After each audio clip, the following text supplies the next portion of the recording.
Ассалаумағалейкум қыздар мен жігіттер, қалайсыңдар, амансыңдар ма? Міне мал жанның жағдайын жасау үшін обязательно ветаптекамен дос болу керек.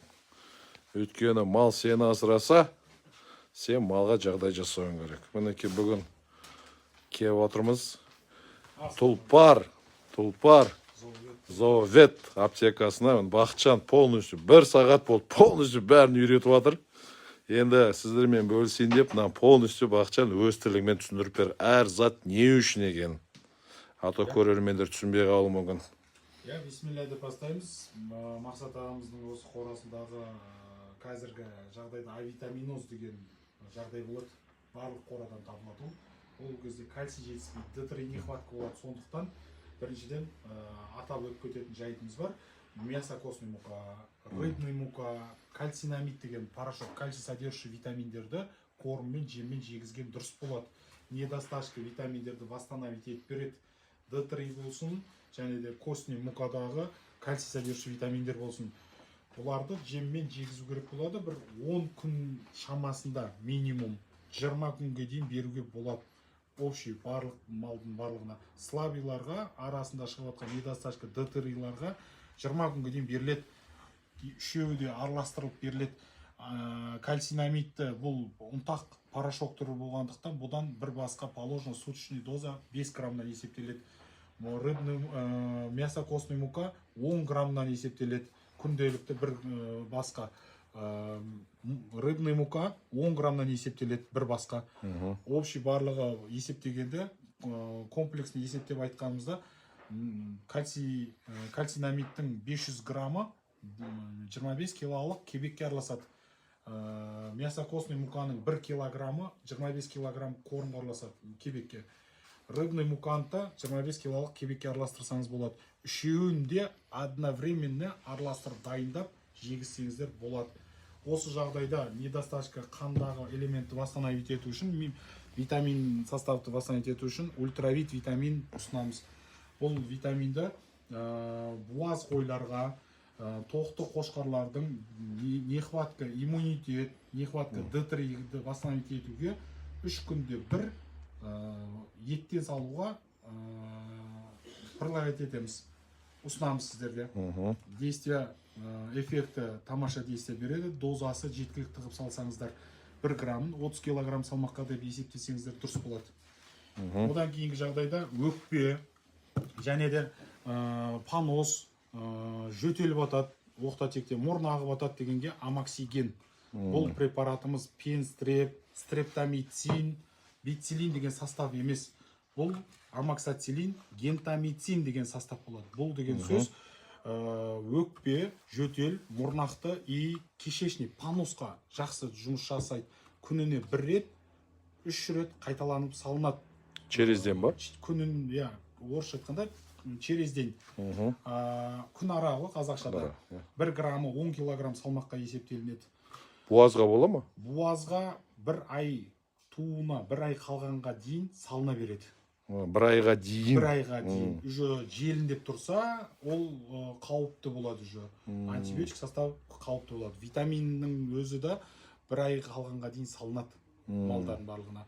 Енді бұл жерде айтып жатқанымыз, жаңағы камбикел, пенстреп, стрептомицин, пенсилин, стрептомицин деген мынау бөлек болады. Амоксацилин, гентамицин деген бөлек болады. Екеуін айтып өтіп кетіп жатқан жайтымыз осында. Өкпеге де, паносқа да 2 в 1 дейді бұлайша айтқанда. Действиясы мықты, тамаша, проверенный вещь. Ендігі кишечник, колик, мочегонный системаның бұзылуы, кишечник коликтің сия алмай қалуы дейді.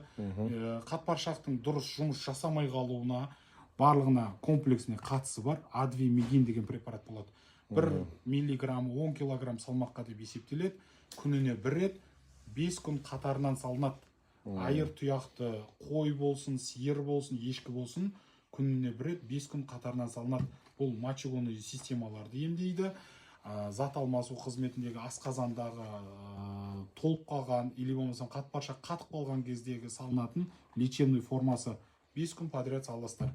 Натрий хлорид, жаңағы натрий сульфат, глоберовый соль деп аталады. Оны да ішкізеді. Қатпаршақ қатқан кезде мынау соның инъекционный комплексный виде.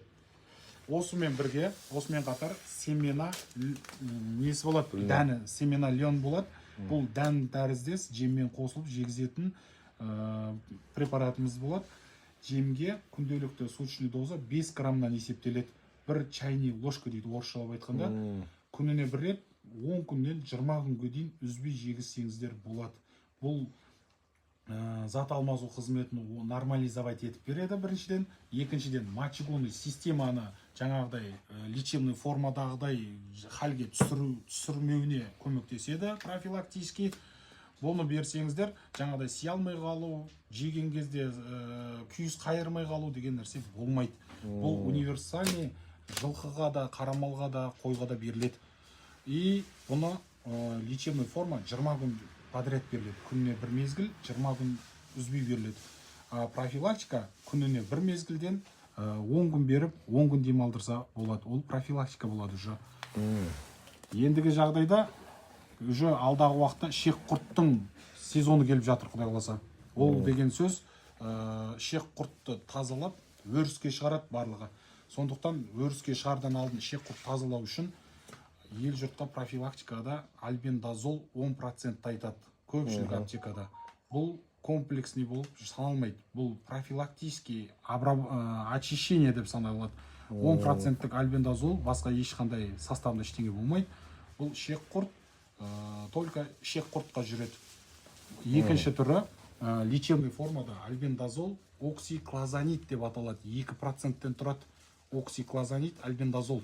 Сол үшін альбеноксил деп аталады. Альбендазол плюс оксиклозанид.